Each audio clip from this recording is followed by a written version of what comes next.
साथियों, बंगाल में आपकी आस्था पर आक्रमण करने की जिम्मेदारी टीएमसी सरकार ने ले रखी है। टीएमसी के नेता कहते हैं कि राम मंदिर तो अपवित्र है। क्या राम मंदिर अपवित्र है? क्या राम मंदिर अपवित्र है? क्या टीएमसी के इरादे अपवित्र है कि नहीं है? अरे टीएमसी सरकार खुद रामनवमी पर रोक लगाने के फरमान जारी करती है। टीएमसी के गुंडों से रामनवमी शोभा यात्राओं पर हमले करवाए जाते हैं। अब तो यहां की मुख्यमंत्री खुद हिंदू संतों को धमकी दे रही है।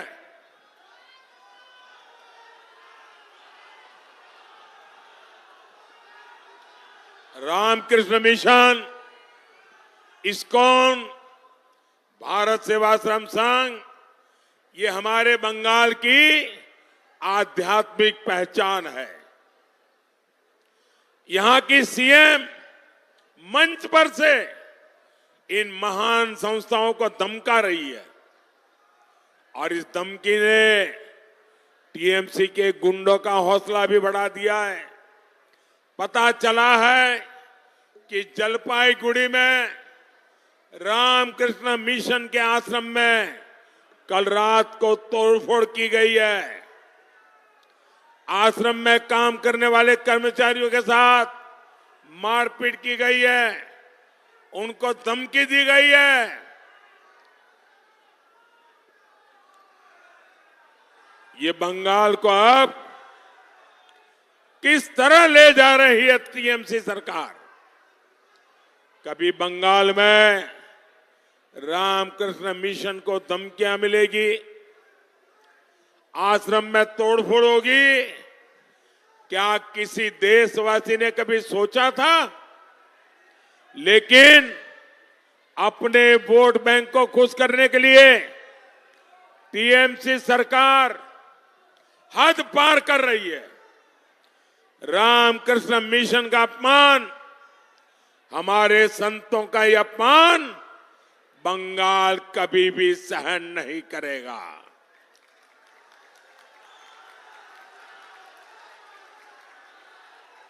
और पूरा देश जानता है मेरे जीवन को गढ़ने में रामकृष्ण मिशन का कितना बड़ा योगदान है।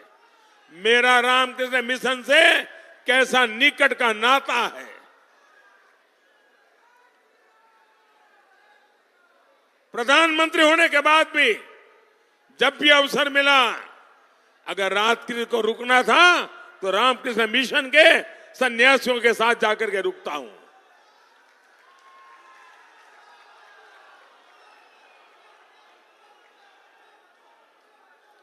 साथियों, कांग्रेस और टीएमसी के लोगों ने हमेशा आदिवासियों को आगे बढ़ने से रोका है।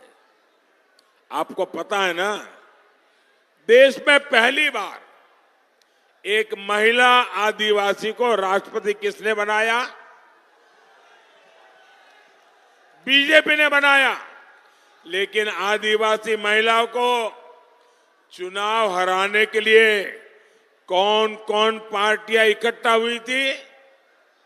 ये सारे टीएमसी वाले, ये सारे कांग्रेस वाले, ये सारे वाम वाले, इन सब ने देश की आदिवासी बेटी को राष्ट्रपति बनने से रोकने की दिन रात कोशिशें की थी।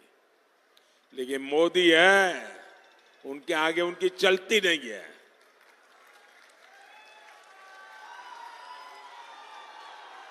टीएमसी ने अपनी पार्टी के नेता को उनके खिलाफ उतारा था। आप मुझे बताइए, जो लोग आदिवासी महिला को राष्ट्रपति नहीं बनने देना चाहते, उन्हें आप लोगों के पास आकर के वोट मांगने का अधिकार है क्या? उन्होंने आपसे विश्वासघात किया है कि नहीं किया है? आपसे अन्याय किया है कि नहीं किया है? तो ऐसे लोगों को घुसने देंगे क्या? साफ कर देंगे ना इस चुनाव में? साथियों, मोदी बंगाल के विकास के लिए काम कर रहा है। 2019 में आपने बीजेपी को मौका दिया, मैंने विकास के लिए पूरी ताकत लगा दी। हमने झारग्राम में नया मेडिकल कॉलेज खोला, हमने बंगाल की रेल कनेक्टिविटी को बेहतर बनाने के लिए काम किया, हमने यहां झारग्राम चाकुलिया की तीसरी लाइन का निर्माण किया, रेलवे स्टेशनों को आधुनिक बनाया। हमारा झारग्राम स्टेशन भी अमृत स्टेशन बन रहा है। लेकिन साथियों, जहां कानून व्यवस्था तबाह होती है वहां निवेश पर भी असर पड़ता है और उद्योगों का विकास भी नहीं होता है। हमारा मेदिनीपुर और तामलुक उद्योग की संभावनाओं से भरा हुआ है। वहां पेट्रोकेमिकल इंडस्ट्री की अपनी पहचान रही है।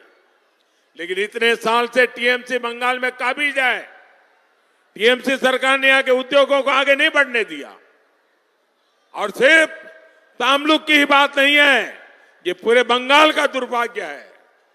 साथियों, आपका एक वोट टीएमसी के पूरे सिंडिकेट पर भारी पड़ेगा।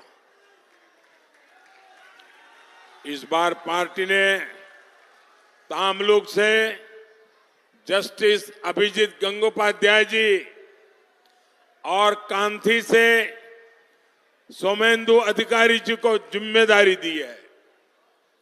आप झारग्राम से मेरे साथी डॉक्टर प्रणब टुडू को भी भारी वोटों से जिताए। तामलुक में और झारग्राम में आपका दिया हुआ हर वोट सीधा मोदी के खाते में जमा होगा।